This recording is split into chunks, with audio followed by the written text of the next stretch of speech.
Put that coffee down. So objection handling, is that the most important thing in sales? Like, for the purposes of today, yes. No, I don't think it's unimportant. I think it's the most important. Okay. I think it goes along, I think for newbies, it's really important because it's one of the easier things to be good at, or at least serviceable at. And I think most people are unserviceable at it. Okay. Hence, they get they struggle to overcome a basic concern. Okay. Because they just get flustered. They don't really know what to do. And someone's like, oh, well, it sounds great. I just need to go away and sort of think about it or, check on my finances. And that person might just need a tiny little nudge. Be like, okay, well, let's talk about that now. And then most of the time they go, oh, okay, that sounds great. Let's go ahead and book another follow-up call for next week. And then all of a sudden the prospect just cools down. Yeah. And, they just don't want to buy anymore. So in my experience as a buyer, when I say I need to think about it, I don't need to think about it. I don't want it. Yeah, that's most of the time, I think, but it's not all the time. And I think sometimes people think they're going to go away and think about it.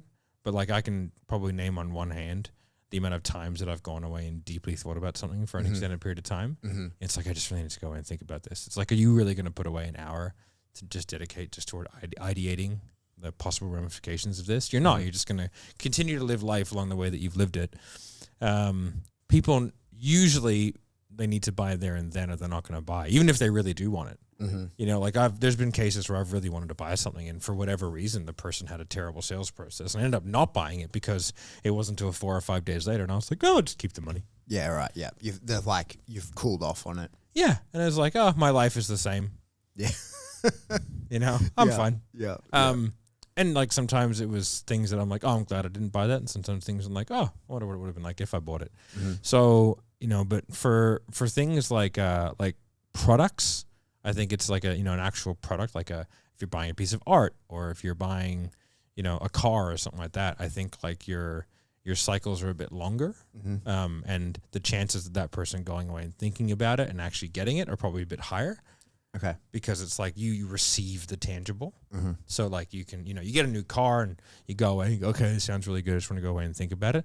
I think chances are the person is going to actually thinking about it. It's a high ticket item and you once you to me anyway, once I want a new car, I hate my car.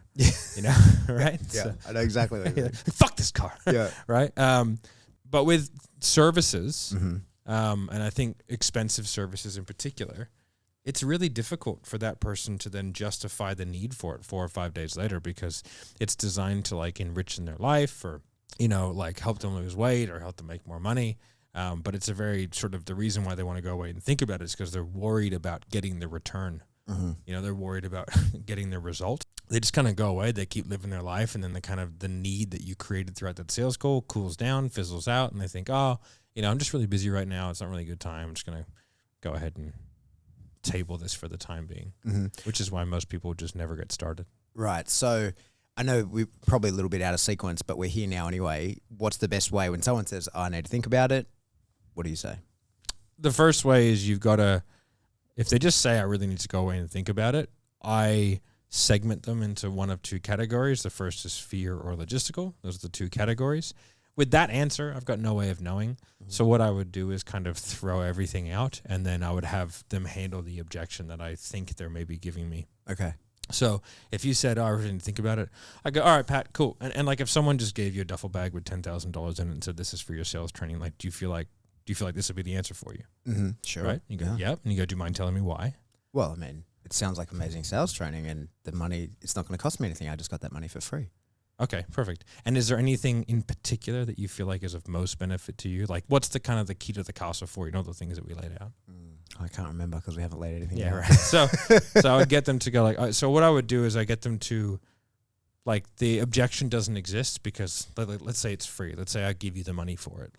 Would this be the answer? Because what I need to get is I need to get a clarification that yes, the service and the thing that I'm receiving gives me the outcome that I want. Okay, so then in doing that, you're turning I need to think about it into a potential money objection. Yeah. Yeah, so because most of the time it's money. Right. So I can just go, okay, well, let's just say someone gave you a bucket full of cash, which this is for your sales training. Like, would this be the answer? And then I can go through and I go, okay. And I know that sometimes for our clients, money can be an issue because they haven't learned the skills to kind of, make more commissions yet. And I would know how much you're making and all that kind of stuff because that's part of the discovery process. But I would go, so have you thought of any ways where you can come up with the funding where you can learn the skills to X, Y, Z? Like, have you kind of thought about that route? And then, so we go down the route of thinking about how they would fund it. And then I would go, and then I could offer suggestions like, have you considered funding, or have you considered using other people's money, or have you all the different methodologies that you can do. Then from there I could go, okay, well, is it the upfront amount that you're finding a little bit, hard to bear? Or if I was to break that down into more digestible segments, that would be easier for you. Mm-hmm. And you go, oh, I didn't even know that was a thing. Because I tell you 10 grand, you might not have 10 grand on hand. Mm-hmm. And so just through the discovery process and just talking about money in a very normal way, we get to the fact that, oh, okay, yes, a payment plan would help this person. Put that coffee down. Coffee's for closers only.